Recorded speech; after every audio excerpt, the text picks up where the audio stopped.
place dans une crèche municipale, c'est le casse-tête de beaucoup de parents. Et très souvent, c'est tout simplement impossible par manque de place.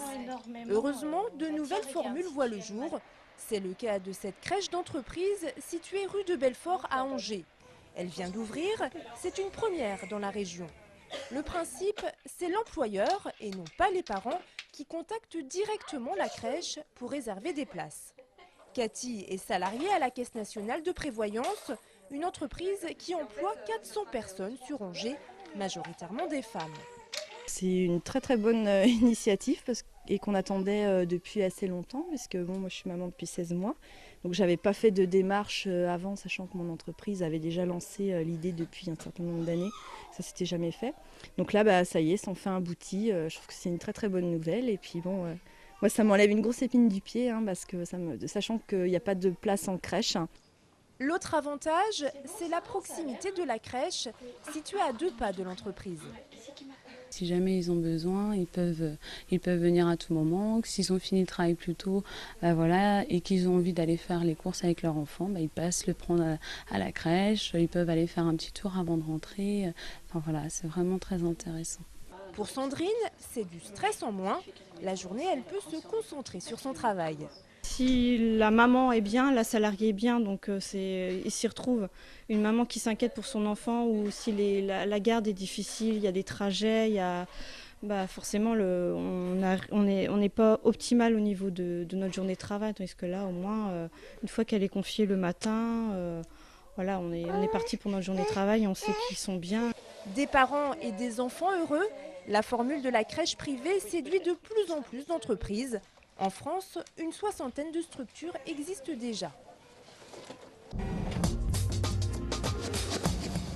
Les policiers étaient dans la rue aujourd'hui en France et à Angers, non pour manifester, mais pour évoquer un éventuel futur rapprochement entre policiers et gendarmes. Les policiers ont choisi à Angers de sensibiliser les personnes ce matin devant la préfecture en leur faisant signer une pétition. Ce serait logique que la police et la gendarmerie fonctionnent ensemble pour des coûts et pour un souci d'efficacité. Depuis le 1er janvier 2009, les deux entités sont rattachées au même ministère, celui de l'Intérieur. Ce rapprochement devrait donc être effectif, mais il doit d'abord être discuté à l'Assemblée nationale. Pour les policiers, l'attente est un peu longue. L'union de la gendarmerie et de la police permettrait d'éviter les doublons. Au niveau des différents fichiers, des empreintes, etc.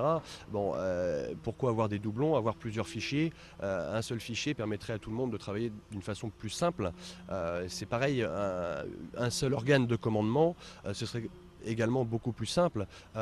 Pour les préfets, entre autres, de pouvoir mobiliser rapidement telle ou telle force si le commandement est commun. Le projet de loi permettant de rapprocher police et gendarmerie devrait être discuté prochainement à l'Assemblée nationale. C'est le feuilleton de la semaine. Les joueurs de l'Étoile d'Or Saint-Léonard joueront-ils la saison prochaine en National 1 contre ceux de l'ABC? Ou alors les deux clubs vont-ils réussir à s'entendre pour former une union? Du côté de l'ABC, aujourd'hui 5e de National 1, on l'assure, on est pour l'union depuis longtemps. La solution, c'est de regrouper effectivement l'ensemble de ce qui peut contribuer au niveau sportif, organisation, financier, à essayer de créer le club qui puisse aller le plus haut possible, et qui soit la continuité de tout le travail qui est fait dans les deux associations respectives que sont Saint-Léonard et Anjou Basket. Et je crois que quiconque aime le basket ne peut pas voir les choses différemment. La main tendue de l'ABC risque cependant de ne pas trouver preneur. Saint-Léonard veut tenter sa chance en National 1 et au sein de la Fédération française de basket, même si celle-ci n'est pas décisionnaire, on ne croit pas à une union faite dans la précipitation. Alors, si vous me posez la question aujourd'hui, je pense que les choses sont prématurées et que nous ne pourrons pas faire en sorte qu'ils s'entendent dans l'immédiat. En revanche, si je me mets en perspective et qu'on se laisse un peu de temps, l'échéance d'une année suffirait. Je pense que nous pouvons envisager de construire quelque chose pour le basket angevin et dont les plus grosses composantes seraient Anjou Basket Club et l'Étoile d'Or Saint-Léonard. Et d'appeler la ville à partager sa subvention pour permettre aux deux clubs de vivre une année de transition avec chacun un budget moyen de National 1. Ce que la ville ne souhaite pas. Bref, le feuilleton à rebondissement continue.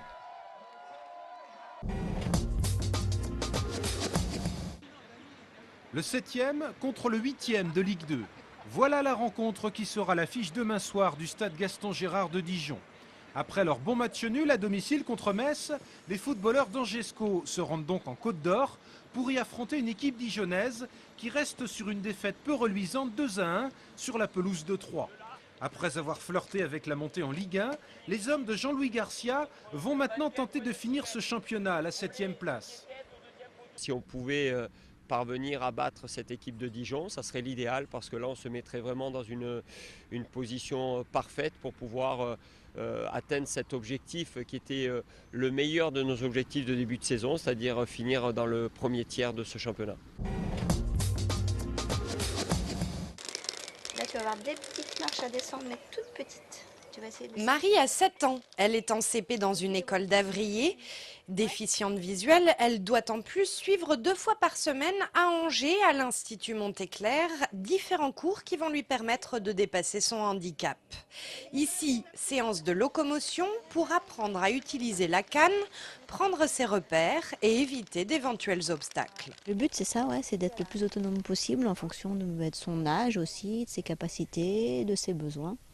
Et c'est clair que ce n'est pas les mêmes besoins pour une enfant de 6 ans, de 15 ans, une personne âgée.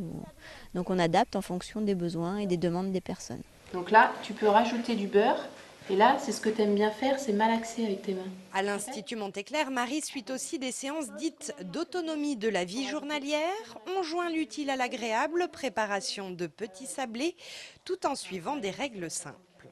On va être vigilant à bien placer les choses sur la table, à utiliser des contrastes, à utiliser des tapis antidérapants pour qu'elles soient le plus à l'aise possible en fait pour cuisiner.